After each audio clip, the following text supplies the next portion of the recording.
Hello, hello, hola, buenas tardes, buenos días. Welcome to another episode of Not Quite Strangers. My name is Valerie Hope.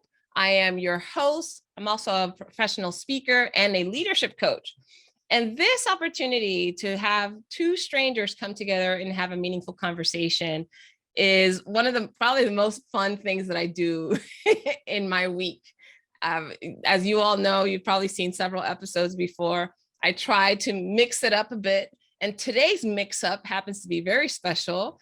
In this particular episode, the three people that are on the screen that you see right now, somos Panamanias. That means that all three of us are from the Republic of Panama. Of all places, imagine that, three people. I don't know, I think the screen's gonna blow up. I know, we're hard to find, right? Woo! I know, it's a small enough country. So I gotta tell you guys how I know these two wonderful women. Number one, we'll start with Jenny. Jenny Price is how I know her. She's Jihann here. Jenny and I went to college together. And Jenny, I don't even remember how we met in school, how we came across, but you and your sister, Debbie, were both going to the University of Alabama. My brother and I were both going there as well. Right. And, you know, Panamanians unite. Yeah, so one thing led to another. I'm pretty sure it all started at soccer fields, though. Were you playing soccer with my brother? Probably. That must be it. And yeah, and then he would always pick up all the Latinos and introduce them to me. So, and when did you start in Alabama? Do you remember what year? 92. 92. Okay, so I was there a year before. And then your sister was there at the same time, or did she come later? A year after. She came a year after. All right. Yeah. That's so cool. I think it's fantastic that all three of us had an opportunity to spend time with four of us, really, with my brother. Yeah. So we'll hear a little bit more about your journey and how we all have come to know and love our wonderful home country. And I'm going to move on to introduce my friend Jihann Pedersen. So here's another trip. I went to my executive coaching certification at University of California, Berkeley. This was back in 2017, in October, a fall crisp day at Berkeley, California.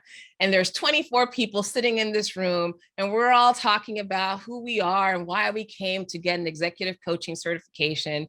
When all of a sudden, Jihann introduces herself and talks about all her professional accolades. And she says, and I'm originally from the Republic of Panama. And I was like, what?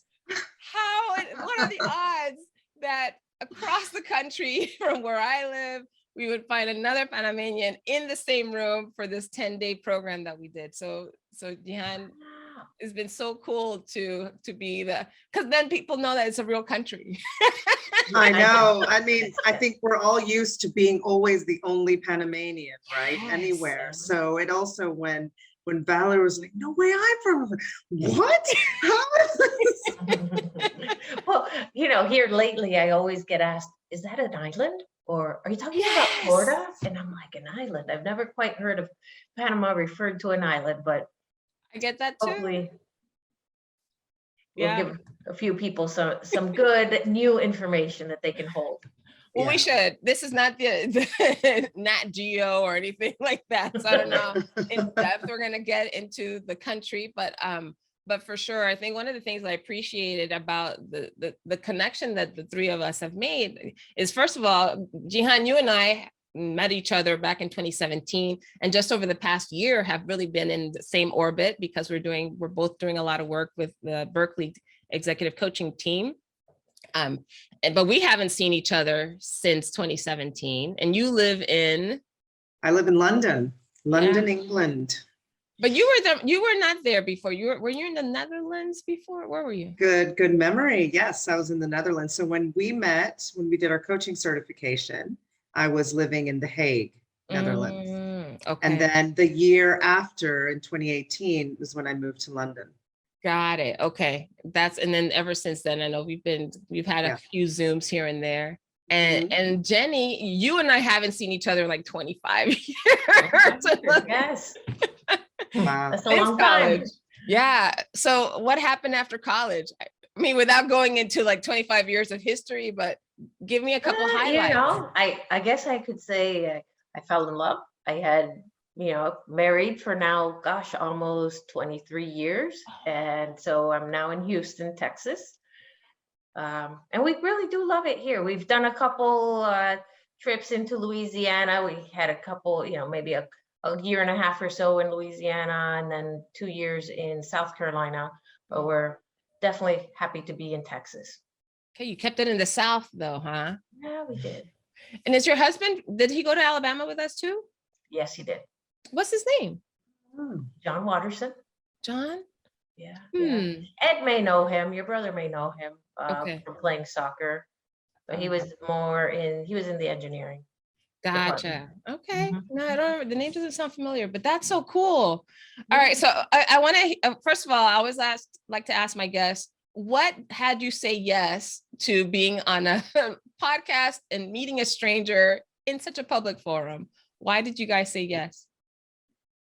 All right. I'll start. Well, I was just thinking about that this morning when we had the conversation recently where you asked me to be a part of it. But I think when you shared the whole concept of meeting a stranger but with, you had somebody else from Panama in mind, and I'm such a fan of how you facilitate, Valerie, and how you connect with people that I thought, gosh, this podcast must be so amazing and interesting. So yeah, I said yes. Why not? Humbly, it is amazing, but not because of anything I do more than the people that end up coming to say yes. So thank you. Cool. And Jenny, I know you've been I was a little bit apprehensive, like I said in the beginning, but you and I have worked together before with a lot of different volunteer situations, especially at Alabama. We did the International Student Association, and then when you reached out to me, I was a little bit nervous about going back online. I'm usually a very private person, so but once you get to know me, I kind of todo es relajo, always a good time, looking for fun, being able to support my friends. That makes it's a big deal to me.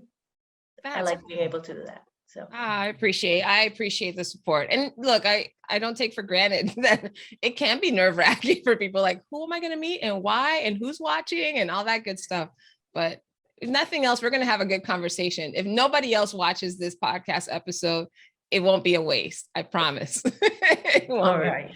And so Jenny, it's funny, you mentioned the volunteer stuff we did. There was in Alabama, during the time we were there at the University of Alabama, there was a series of Latin parties that we sponsored because we were all members of the Spanish club. I think it was the partyingest most club that existed on campus, because we had people that would drive in from like Georgia. Some people would drive in from other cities when they heard about these Latin parties. I mean, when you think of Alabama, you probably don't think of this huge Latin community, but somehow we all got them together, and we sometimes I would DJ, or then we had Luis, another gentleman who Panameño también, who would come and DJ for us as well.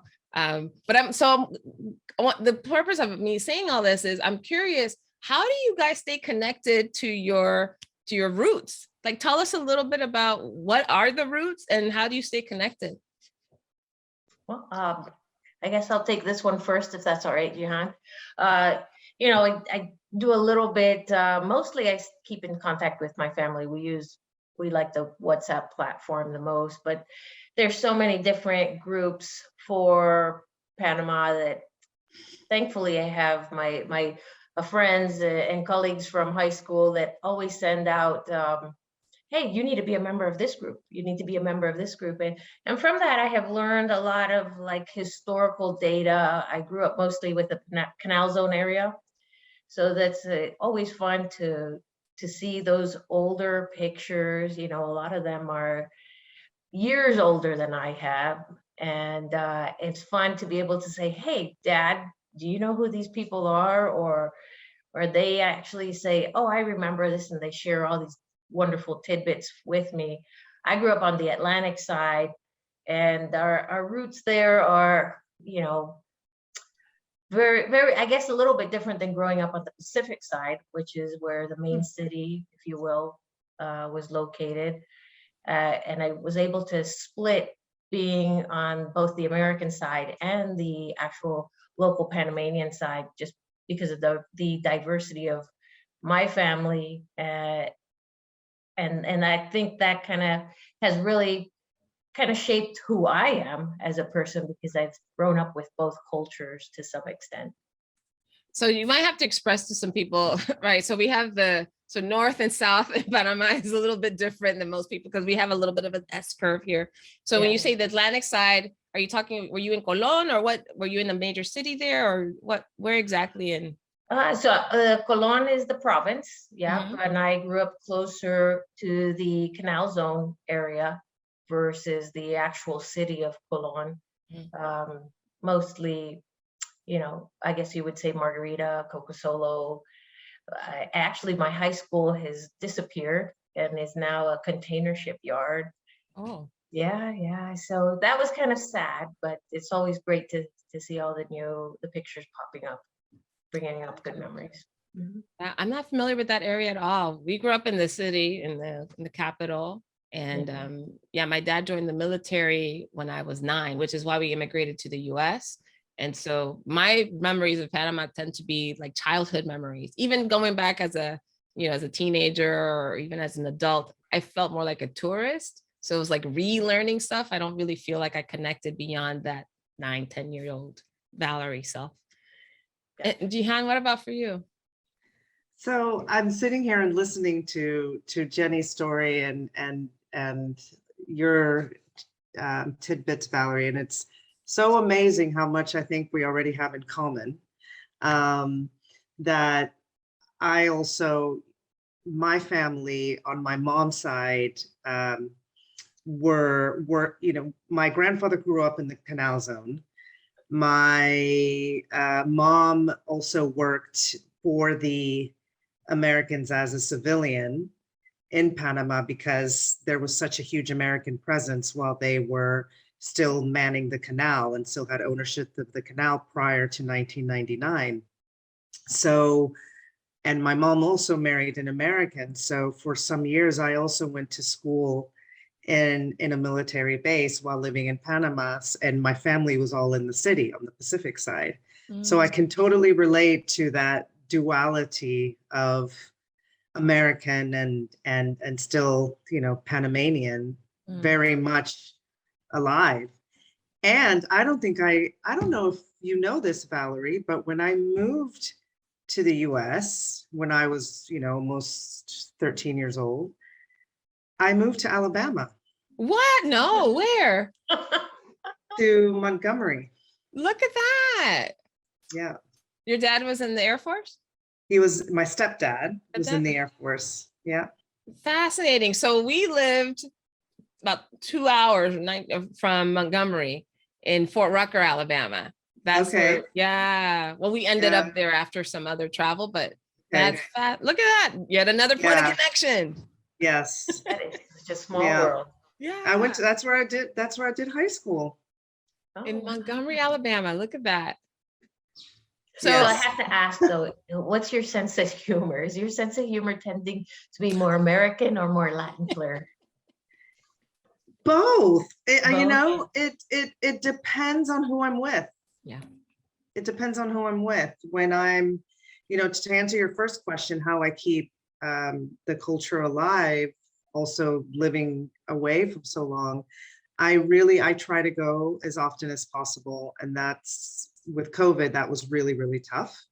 But I at least go once a year to Panama, and I'm on 3 zillion WhatsApp groups as well, which sometimes I have to mute because people just WhatsApp all day in Panama, I think, even if they have a full-time job and a full-time,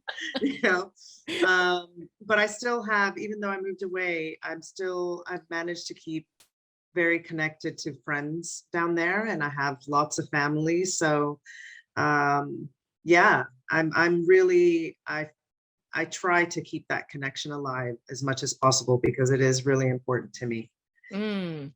This is interesting because I don't think I'd make any huge efforts to keep the connection alive.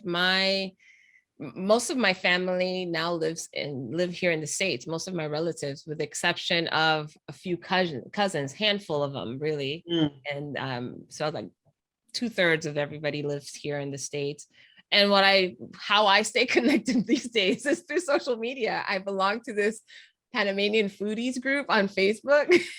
And they post all sorts of recipes and receta de, I don't know, the sauce or arroz con guandul. Oh, you make sauce? Are you making sauce? No, I don't make it. I watch the videos and I'm inspired, and it just takes me back. But no, I'm not making sauce. No thanks. Pig's feet. I think it's delicious, but no, I don't want to make it. I just like to eat the cucumber. The pickled cucumber. I love that, but the actual pig feet, no, thank you. Never again. I used to be so into it.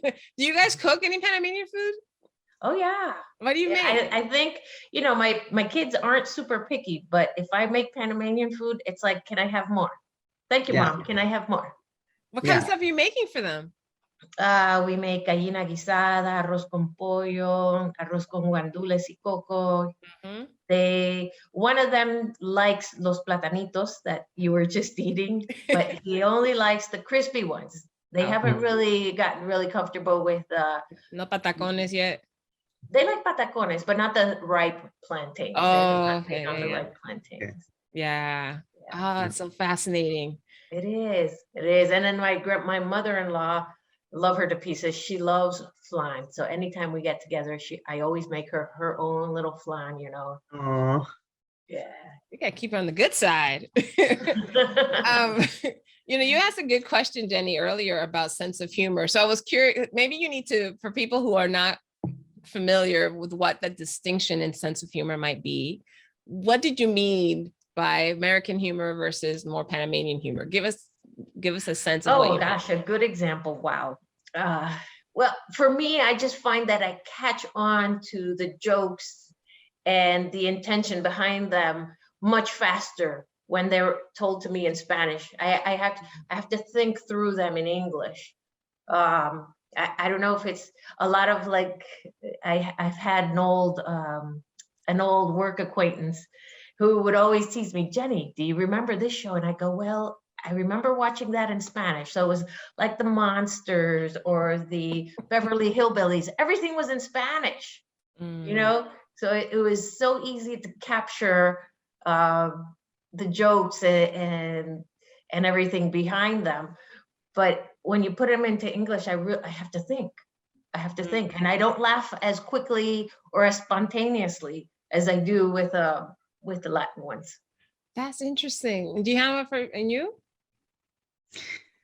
Yeah, no, I mean, I was, when you said the TV shows for a long time, I remember when I moved to the US, some people were referring to MacGyver, but actually I remember MacGyver. Exactly. Yes. MacGyver.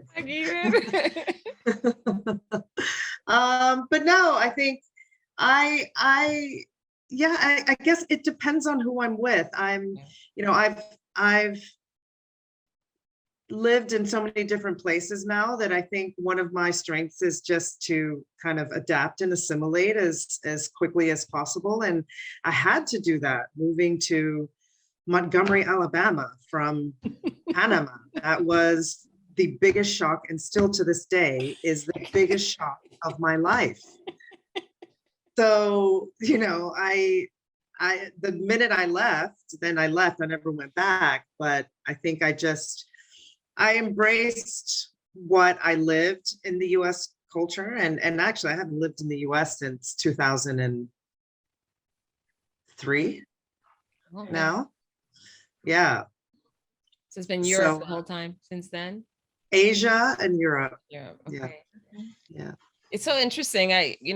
Going back to the sense of humor piece, when we left Panama, I was, like I said, 9 years old. We moved to different military bases. And we did, the standards like Sesame Street or, Electric Company, some of those children's shows. But I remember specifically around high school, where we just moved to Alabama as well. But I remember in high school, on Monday mornings on the bus, on the way to high school, everyone would talk about Saturday Night Live, about the show Saturday Night Live. And oh my gosh, did you watch The Church Lady? Or did you watch this thing? You know, all kinds of skits. And I was like, I don't know that show, but I should watch it. So I started watching Saturday Night Live and I couldn't stand it because I'm like, I don't think it's funny. Like, I don't get it. But I was trying to keep up and trying to be cool and hip with the other kids so I could have something interesting to say about it. But right. I did not, it was like so over my head. And it took me probably a whole year to realize the reason. One of the distinctions is I know that in Spanish-speaking countries, most of our humor tends to be kind of slapsticky, right? There's a lot of physical humor involved, and then a lot of doble sentido, right? Where picaro, that's another style, more in the more mature style would be a little bit doble sentido. But in English or in American humor tends to be a lot of sarcasm, a lot of what's the word? You know, like satire, and that's what Saturday Night Live was. And so you have to really understand American culture to understand a show like that. So funny enough, after about a year, and I started, you know, kept watching it and listening to how people talk about it, and I was like, oh, now I get it. So I felt like I'm American now because I understand Saturday Night Live. And it's funny because I also felt a separation from Panama too, because we only went for maybe 2 weeks during the Christmas holiday to visit mi abuelo, mis abuelos, or to visit other family at the time. But since then they passed away. But a big part of, for me, staying connected was music. You know, I love salsa and merengue and reggaeton. That's where I really felt I was coming alive. Reggaeton or old school reggae? And you know, I would say today reggaeton because that's what we play. But no, I grew up with the El General and Nando Boom and the old school for sure in the beginning. But that was a big key for me when I started getting back into the music. I was like, okay, all right, I still feel connected, because there were times when I tell people I'm more Pan-American than I am Panamanian. I don't feel Panamanian enough usually. So true. Does that ever happen to you guys? Yes. Yeah. How does it work for you? Well, it's since I grew up in both, you know, that split, if you will, culture. My schooling was American. You know, I did have to do ESL for a few years until I was able to get my English to catch up. But I just feel like, I don't know. I'm trying to think here, Valerie. I kind of lost my train of thought a little bit. Yeah, but saying like, if you ever felt like disconnected from Panamanian culture, you mentioned going to school, right? In American schools, probably made a little bit of a difference. Well, like more recently here, I guess you could talk about las quinceañeras, because you know, it's getting close to that time for me here. And you're gonna have a quinceañera? No, I have quinceañeras turning quince this week. Oh, do you? Oh, felicidades. ¿Y vas a hacer una quinceañera? ¿Lo van a celebrar así, or what? What are you doing? No, they don't want to party. They want, they wished for a trip. So we'll go on a trip. Okay.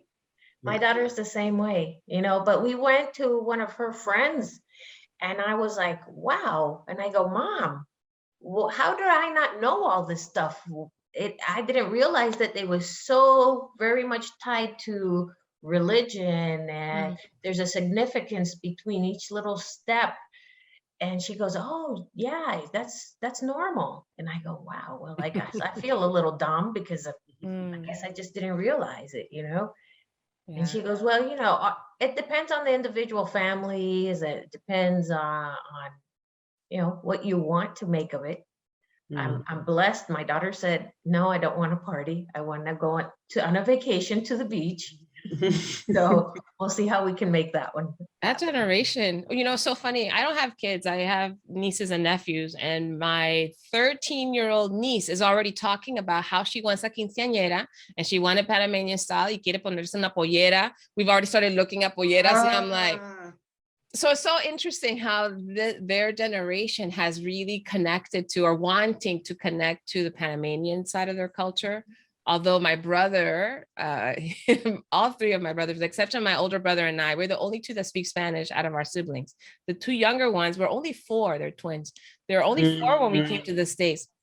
So no hablan español, not really, they know some words, but their kids are like, I want a quinceañera, I want to learn empanadas, I want Tia Valerie, me llaman Tia Valerie, you know, so it's so interesting how they are so hungry for it. And I feel guilty sometimes because I'm like, Lucy, I'm sorry, I don't know anything about the quinceañera, I never had one. And so we'll need to do some research. So Jenny, I might be hitting you up for your resources. Right. Well, you're like one step ahead. At least some of the questions you got answers to. I didn't even know what questions to ask. Yeah, it was fun. It was interesting. I will tell you that it was eye-opening. It was eye-opening for sure. Like you, my mom did give us a party, but it was nothing as elaborate as like this quinceañera. It's almost like a debutante ball. It's out there. It's huge. And so I want to shift gears a little bit and see what questions you guys have for each other. Anything that we've been talking about or something else that you'd like to explore? I'm so curious that we have this Alabama connection. So I guess my question would be, how was your experience living in Alabama in the early 90s, right? Because for me, it was just a shock. So I'm just curious to how was it for both of you? Go ahead, Jenny. Well, it was a little bit of a shock, to be honest. We are very much si señora, buenos dias, etc. But I think with the yes ma'am and the yes sir and dressing to the occasion is a little bit different than we did. We were very casual, laid back. In Panama, we like that. And so that was a kind of a little bit of a culture shock, is to, you gotta shift gears quickly and assimilate to the situation and make sure that you fit into that environment. So that was a little bit of a shock. Even so, yes, we're in college, and college tends to be laid back, but outside of going to the actual classroom, it was still very much, you wanted to look your best, present yourself the best to take it to that next level. It was a little bit different, and we wear a lot of linen in Panama because of the heat and the tropical climate. And so sometimes, here I come with all my Latin linen outfits, and I'm like, thinking I'm your Panamanian, and it's like, what is she wearing? I don't know. You were wearing Panamanian since college, Jenny. I'm just picturing it right now. Well, let me just ask. So, Jenny, why did you end up going to Alabama in the first place? Oh my gosh. Why? That's a good question, actually. Well, Jihann and I were there because of our parents. I was like, I didn't choose it. We didn't have a choice. Actually, to be honest, my parents are going to hate me for saying this. I really wanted to go to school in Mexico City. But my parents were a little bit worried back then. There was a lot of issues with still a lot of drugs, etc. And they're like, just go to the States. Give us some peace of mind. You're going to be far away from us. And I had applied to various other schools and got accepted to all of them. But this one just happened to be probably the most convenient to get to in case of an emergency. So that's how I ended up there. So it's all geographic. Yeah, but flying into that airport, and taking that little propeller plane, that was an eye opener. Avioneta con todo el mundo. That's so fascinating. I didn't know that. So answering your question, Jihann, about Alabama, it was the biggest culture shock I had there was I didn't know I was Black until I lived in Alabama. because in Panama, there's all shades. Like you can see it just here on our screen, right? Right. And there was never, at least in the, I grew up in the capital, so everybody looked like everything. We had all sorts. And then in the military, being on military bases, you also had a feel for that. People came from other countries as well. We had people from in mixed marriages. And so there was nothing unusual there. But in Alabama specifically, when I was there for high school, we lived on the military base, but there was no high school on the base. We had to go off base for high school. And off base for high school meant that we were the culture of the community we lived in was present. And I remember my very first day of school walking into the cafeteria and seeing on one side all Black students, on the other side all white students. And I'd never seen this before in my life. I've only seen it on TV. And I was like, what? Am I supposed to sit with only the Black students? Do I get in trouble? Is this one of those lunch counter things that I used to watch, the civil rights movement kind of stuff? So it freaked me out. And so ironically, that very first day of school, when I got on the bus on the way to this high school, I sat next to this girl her name is Marilyn, Panamanian. Of all, Panamanians have been my angels, I think. I'm like, she was sitting there, the only person on the bus from Panama. I happened to sit next to her. She was a senior though. So luckily when I went to the cafeteria and I saw that, and I was kind of freaked out, I saw her across the cafeteria, and I walked over and I'm like, can I sit with you, please? And she's like, of course, come in. So I ended up hanging out with some of the other military kids, and until I got more acclimated to the culture. But no, it was hard from that perspective. So yeah, I'm curious about, Jihann, what was it like for you? What exactly was so challenging or difficult in Alabama for you? Yeah, it was, I think, a similar situation. My mom was, had the foresight we moved to Alabama. She kind of saw where it was on the table of education, and she basically sacrificed and she put me in a private school, which was a great education, but that meant that I was, one of the only people that looked like me. There were two other African Americans there, but no one like me. So no Latinas, no Misties, nothing. And so people it was curiosity, but didn't really know. And I remember I played basketball, and I would go to other small towns and play basketball. And on the court, the opposing team would tell me, "Oh, girl, you're confused. You don't know what you are." So, it was a lot of that. So I was ready to go. And you were there just high school? I was there in high school, yeah. High school, yeah. Junior high and high school. Oh, okay. Right. Yeah. Yeah. So where does that leave your kids? Nothing against my actual school was, great education wise, but it was just, I always felt just awkward, not at home, not in my environment. Yeah. At all. Yeah. I got that. Yeah. I didn't feel that until I felt that all through high school, really. All through high school, I was kind of the other. Even because, not because there are obviously a lot of other Black students too, but me being Black and having the context that I grew up in was very different. So my closest friends, actually, ironically, were other Black students, all girls who also were had a military background. So I found like a sense of comfort. The military link was really important, I think, for me, but I didn't feel like, until I got to Alabama, to University of Alabama, actually, and started connecting with international students. Now, when I had friends, my best friends from Mexico, Jenny, I think you know her, Lily, and her husband, I met them. And then, my brother connected me with all the soccer friends and started getting involved with the International Student Association. And when I started hanging out with people from other countries, I finally felt like, oh, okay, I get them, they get me.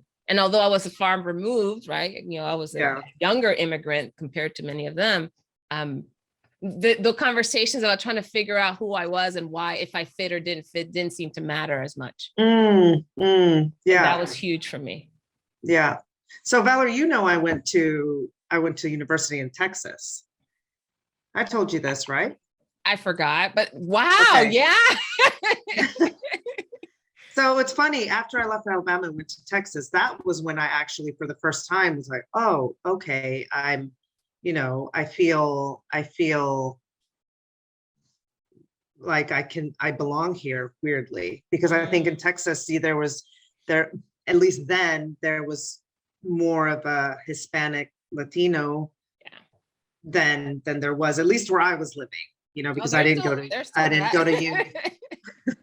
I didn't go to Union, Alabama. And it's funny, a lot of Panamanians go to university in Alabama because there's good engineering schools. Yeah, I had no idea.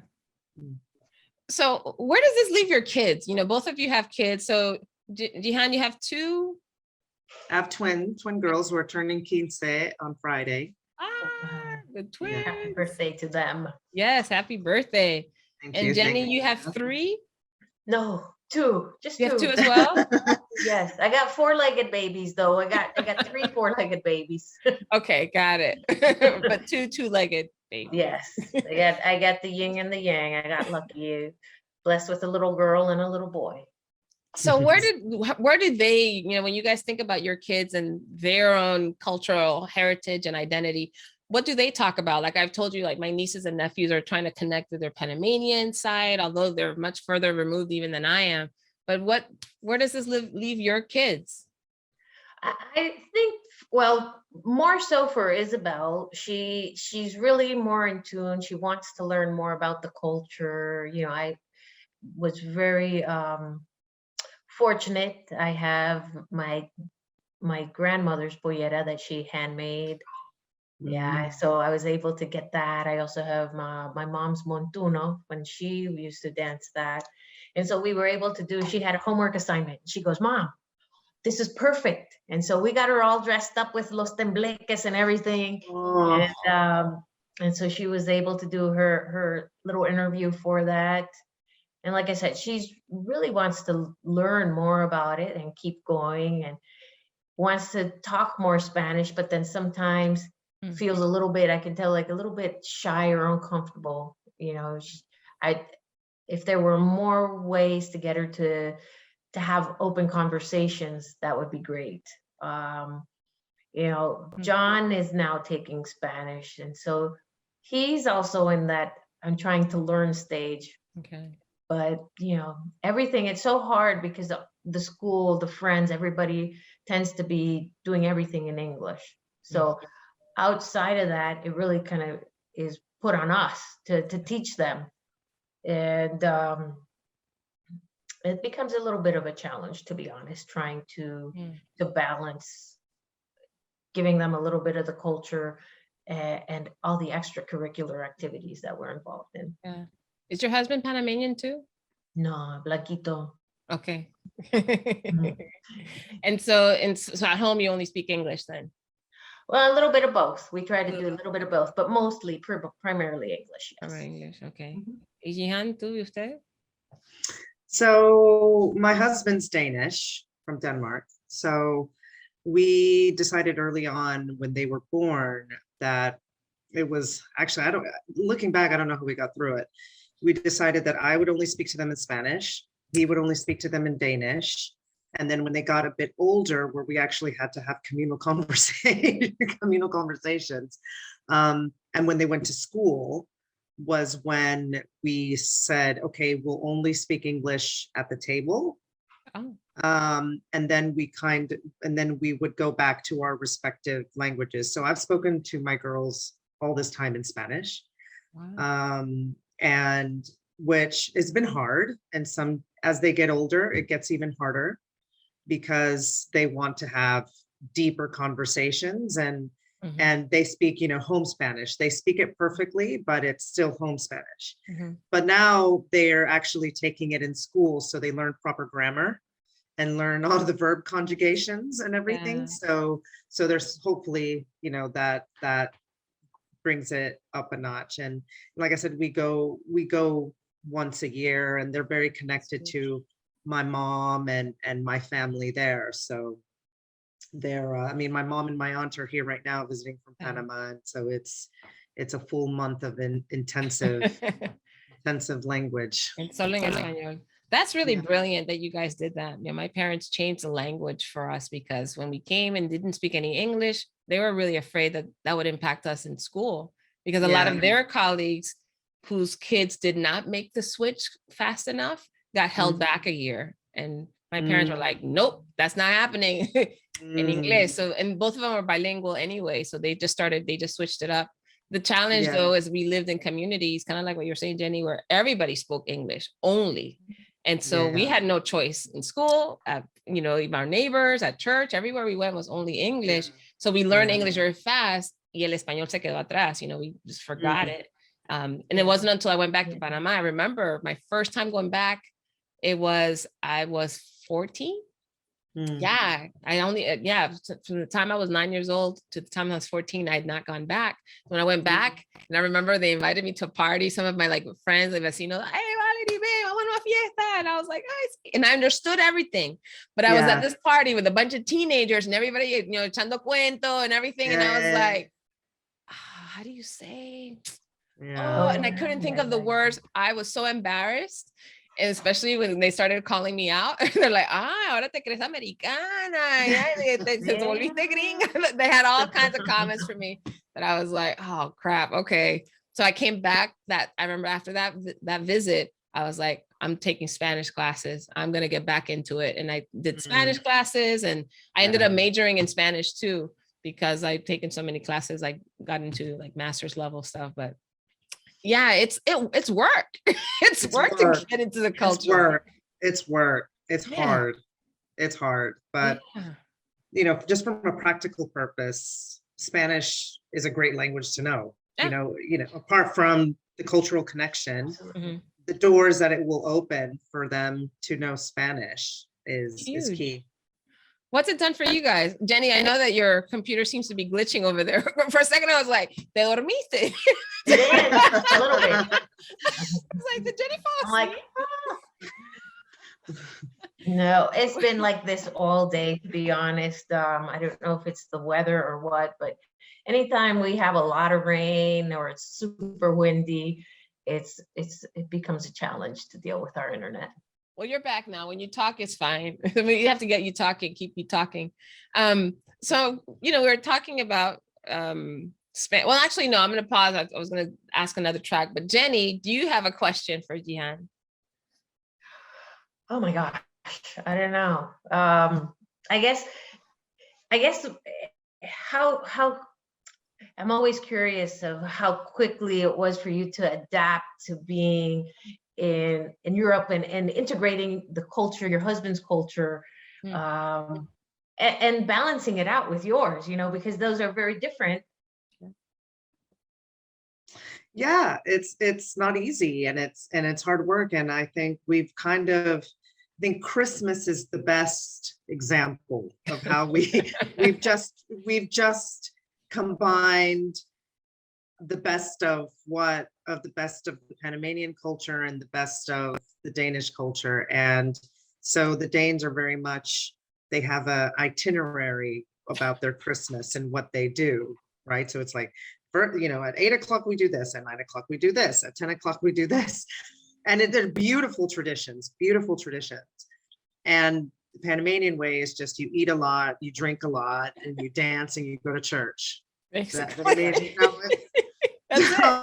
Sencillo, that's it. So we do the itinerary, and then the Panamanian side comes out. So no, we try to combine the best of our cultures and what we love, and also what we're attached to the most, because not everything he's attached to and not everything I'm attached to. So we just combine it, which, poses, I think our daughters embrace it, but they are true third culture kids. They really, they've never lived in either one of our countries. They've only lived in other countries. So they know these traditions and cultures, but they've never lived there. So they also sometimes have a lack of sense of, okay, I know this, but I don't really feel Panamanian, and I don't really feel Danish, I don't really feel American, because then you add American to the mix too, because of, my time there. So I think now living in the UK in their formative years, I think they're feeling more connected here than anywhere else, but obviously with our culture, with our cultural idiosyncrasies. So, but it's a mess, to answer your question. It's a mess, but we roll with it. Yeah, that's fair. That's fair. What do you guys do, Jenny? Oh, well, Jay's very much American, has a little bit of German Scottish, but so he very Midwestern, how the Midwest is, beef and potatoes. And so that's been we incorporate some of that. I kind of like the coastal living style, and so the kids seem to really adapt to be able to do both. They enjoy both. As far as the food goes, for Christmas, it's the same. It's kind of very much like what Jihann says. We have our big Panamanian dishes. Every year I make out the dulce de frutas panameño, and that goes very well. And everybody wants a piece of that, and then we incorporate what he likes, which is basically, his potatoes and gravy and whatnot. As we tend to kind of just stick together as a family. We will, go look at, I still enjoy very much doing the go look at Christmas lights. But we've taken probably Halloween to the next level a little bit. What do you do we Halloween? Always get dressed up. You always what stuff? I said we always all dress up. Yeah, so we tend to do that one. So we kind of make our own too. We take the best and make our own, what works for our family. And that's where we go. We just take the best of both worlds and try to incorporate everything and keep them well-rounded to appreciate, because at the end of the day we want them to be able to appreciate both sides of the cultures and to acknowledge that that's part of their heritage. And for John, my son, it's a little bit harder because this year, they're talking and he says, yes, I'm part Latin. And people go, no, you're not Latin. You don't look anything Latin, and he's, well, I am Latin, you guys. I am. My mom is Panamanian. So he has to fight that all the time. What? That's Exactly. That's so hard for, you guys have both said it in your own ways, but this idea of you get to kind of pick and choose. We all did, right? I think even us, you mentioned your kids being third culture. They're probably like fourth culture. We're like third culture, right? Because we had to also piece together all these things. I know my more Panamanian affinities come out when it comes to food. When we think about holidays, there's always arroz con guandú, and you have, plátano, tajada de plátano. There's stuff like that are like must-haves that don't feel like a holiday if they're not included for us. And then, but it's interesting how the kids in my family will absorb whatever we do as adults. So I think part of it, what I'm learning more and more, and my brothers are really good at this because they obviously they're their kids, they spend more time and they hear some of the things that they're talking about, is to really encourage them to connect and learn as much as they can. So my mom gives them books about Panama all the time, and what do you call those? Not cooking books, cookbooks, like a cookbook and recipes, or I send music every once in a while, connect them to different playlists. But it's an effort to stay connected to not only one's culture, but also to pick and choose the elements of your culture that are important to you. Jihann, you said something earlier about, having Spanish as kind of like the benefit, has been a benefit. Like obviously all three of us are fluent in English. I imagine you're still fluent in Spanish, right? So Yeah. any other languages besides English and Spanish? I speak French. French, okay. And really, I used to be better, but now I don't practice it as much, but I would say elementary level Mandarin. Because I lived in China. The girls actually were born in China. So we lived there for 4 years. So, I mean, I could get around and negotiate at the market and, but I don't practice it anymore. So, but I think if I'm thrown in that situation again, maybe in a week or two, it'll come back. Okay. No Dutch and no Danish? So I know you would expect me to say Danish. I'm like, you gotta keep up. You can't be moving around and not collecting language. No. So, I mean, the more surprising one is Danish, obviously, because my husband's Danish, but we've never lived in Denmark, but I understand a lot. I just don't speak it because it's a language that's only spoken in that country. So unless you're there, you wouldn't, it's not a language that, and I know it's a sorry excuse. We'll take but, it. But I know one day I will learn it because we'll spend more time there. So it's on the list, but I understand a bit. And Dutch, we were there for 3 years. I didn't learn it because they all spoke English. English is very perfectly. That's true. Yeah. Jenny, do any other languages? No, right now it's really English and Spanish, and I know survival. I'll call it a little bit of Portuguese and just enough to kind of say hi, bye, and hopefully not put my foot in it, right? And the same with Mandarin, to be honest. Okay, survival and Portuguese. That's mostly just because of work. Yeah. Yeah. When my travels, I picked up. I'm sorry, say again? I said work has made that feasible for me. The Mandarin piece. Yeah, no, I think for me, having done some travel, and so I pick up languages, not the whole language for sure, but definitely phrases that are important. So a little bit of survival, everything. Portuñol, I don't even call it Portuguese. I'm like Portuñol, I'm throwing. I just speak Portuguese with a Spanish accent, and I hope for the best. And it's sprechen ein bisschen Deutsch.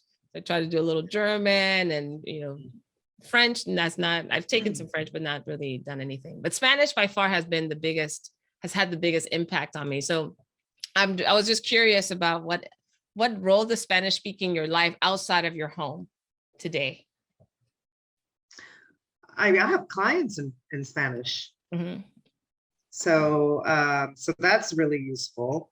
I think, just from a practical standpoint, Spanish is so useful, and it opens up a whole nother client base, working opportunity. I do find and at first at the beginning, because I did work in Spanish for 3 years, and I did learn the business lingo, but there's still a lot of the business lingo that I don't know. So at the beginning, at first, I thought, I was like, oh, can I do this? But then I was just like, whatever, I'll use an English word whenever I need to, when I don't know the word, and it's fine. Yeah. No problem. Yeah. And Jenny? How about for you, Jenny? What role does Spanish daily. Outside of house? I use it a lot. Pardon? Outside of your house? Again. I do. I use it outside of the house. I use it almost daily for work. So if I'm not actually having a live conversation, it's either a text message or an email. There's been times where my colleagues say, hey, can you help me translate? And so I'll be translating to help them get to where they need to. So it's I do use it often. And it's, everywhere. I mean, Yeah. I think that's So so it's been- important for us to maintain that, to be an example really for, for the younger ones. But I've been fortunate too. I have some clients that's our Spanish speaking clients. Ironically enough, Colombian. I have a couple of Colombian clients and Chileno. But it's interesting because when I was working, my last few years working with Hyatt, my area was Latin America and the Caribbean. And so I was going to Argentina and Uruguay and Mexico and but my accent changes depending on where I am. So I think like the best compliments I ever got, I remember I was in Mexico City at the airport and I was getting something in one of the little tienditas there. And the gentleman, the counter, first of all, people are always surprised that I speak Spanish, because I don't look like what they would think of the typical Spanish speaker. So, empiezo a hablar en español and then he's like, oh, ¿eres mexicana? ¿Eres de México? And I'm like, ¿yo mexicana? ¿Cómo crees? que yo mexicana? You're supposed to say no man. No. No manches way. That's probably a little too familiar for the gentleman at the airport, but yeah, it was so cool. I was like, no, soy panameña, but I could put on my little Mexican accent. And then I was in Argentina, in Mendoza, and a taxi driver was taking me to the hotel, and I was asking him, ay, y vos, ustedes acá en Mendoza suelen hacer no sé qué, I put my little Argentine, and it's not like I do it on purpose, but I just connect to whatever the dialect is. And the guy was like, ¿usted es mendocina? ¿Usted es de Argentina? I'm like, no. You were throwing everybody off. I throw everybody. It's awesome though. I love it. But it's an opportunity. That's how I flex my Spanish. I'm like, all right, but I don't sound like a Panamanian. Most of the time, that's what people say. Like, you don't sound Panamanian though. But do they know what a Panamanian sounds like? If you're not Panamanian, you know? They may not. They just have, I think, maybe from, I don't know what they listen to. There are not that many Panamanians in national TV, but. Well, it's funny. I said my girls are now taking it in school to learn the proper grammar, and they're learning proper Castellano, right? From Spain. And their teacher, I forget if she's Mexican or Spain, but anyway, she speaks the Castellano properly, formal. And she told the girls one day, she's like, wow, you guys speak really informal. Because Panamanian Spanish is very informal. Oh yeah. So compared to Argentina, Uruguay, compared to Spain, we never use vosotros. No. It's rare. Yeah. It's rare. But most, most Spanish speaking countries don't use vosotros either. We know it, but we don't necessarily, that's not as common. In Spain, but Mexico doesn't use vosotros that much either. In Colombia or Argentina. Argentina, they use like vos, but they don't use it the same way that we're taught in. So but I think that was a little shady though for her to say. A little. It was very shady. And then when they said they had to do an oral exercise, and they said, no fui a la tienda porque no tenía plata. And the teacher goes, plata? Dinero. No, we say plata. That's what we say. No hay plata. That's funny. No hay plata. No hay plata. No. Ladies, it's been a true pleasure having you meet together on the podcast. And as we're wrapping up, I'm just curious about your experience meeting one another. Like what did you think of the conversation? What are you taking away from it? It's a pleasure. Actually, it's fun. It's always encouraging to meet other women. It's nice to know somebody that shares a lot of commonalities with me, and that is both professional and successful. So that's it's always nice to be able to make those connections. And I got to ask you, Jenny, because you mentioned you were pretty apprehensive. So now that we are completing, what's there for you now? How are you feeling now? It wasn't as bad, I think it's just all this inside, you kind of get a little bit worried. Yeah. But I get that. But yeah, no, it wasn't bad. It wasn't bad. Yeah, not painful at all. I hope it was actually pleasurable.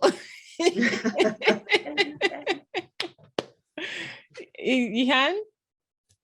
I mean, I think it's almost 10:30 for me, and I could keep talking for another hour. I think it's so amazing to discover some, be in a group where there's so many commonalities.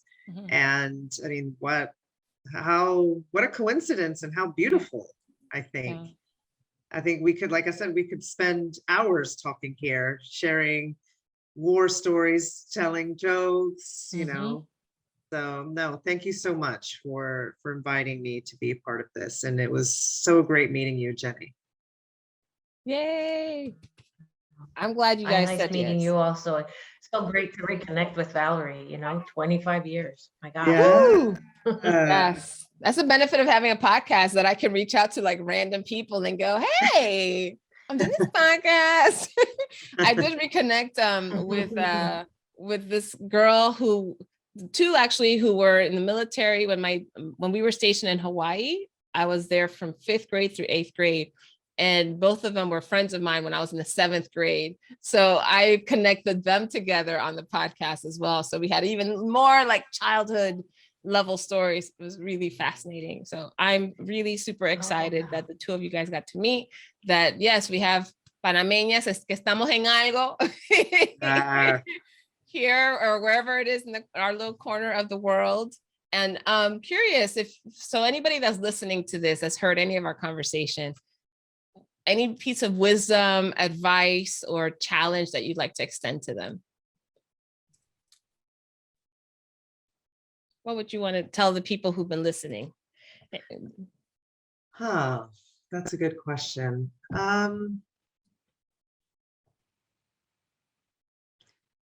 I would say every experience, good or bad, makes you who you are. I think, as I alluded to before about my not so love of Alabama, it's probably come through. But I have to say that, that experience made me who I am, and sparked my curiosity and my thirst for knowing what else was out there and whatnot. So I think every experience, just in the moment, it may seem bad, but be open to it. As we say, Valerie, when we did our coaching certification, be open to outcome. Yeah. Be open, not attached to outcome. Mm-hmm.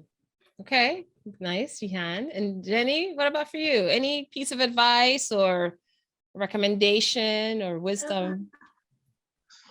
I would say probably don't be afraid of the challenges. I had a boss once who said, just throw her in the deep end, let her swim with the sharks. And, I am where I am because that kind of forced me to, hey, I can do this. And maybe I started treading water a little bit, but now,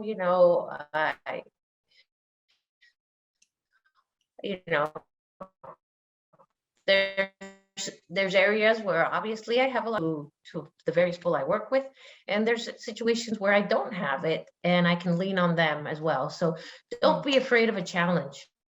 Yes. Let's take it up there and do your best. Love it. That's what I would say. Look at that. Don't be afraid of a challenge, and take whatever challenges you get and learn from it.